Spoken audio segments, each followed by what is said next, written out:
Mister Gaspare Cacciola, sconfitta a Misilmeri, frutto praticamente di un gol lampo. Sì. Cosa è mancato per riuscire ad attrezzare una rimonta per i suoi?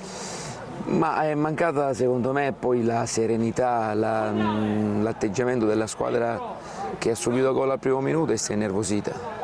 Una squadra come la nostra non si può permettere il lusso di fare trascorrere i minuti e pensare a quello che si prepara durante la settimana, perché può capitare di prendere gol, è normale che in quel modo era evitabilissimo.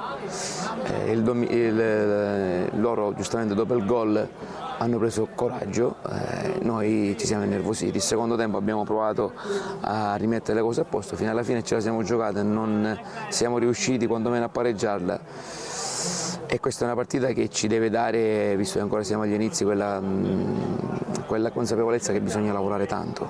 Bisogna lavorare, è un campionato difficile, complicato, ma non avevo dubbi.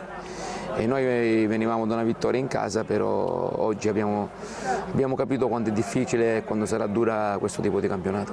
Ecco, per chi la guarda in maniera forse un po' superficiale, vede una squadra che in 5 gare ufficiali ha trovato praticamente il gol in una sola gara, quella contro il Lascari. Cosa manca a questa squadra e su cosa c'è soprattutto da lavorare, visto che ormai è una settimana che ha questo gruppo in mano? Ma secondo me c'è da lavorare, perché è normale che è una squadra che ha grandissime individualità.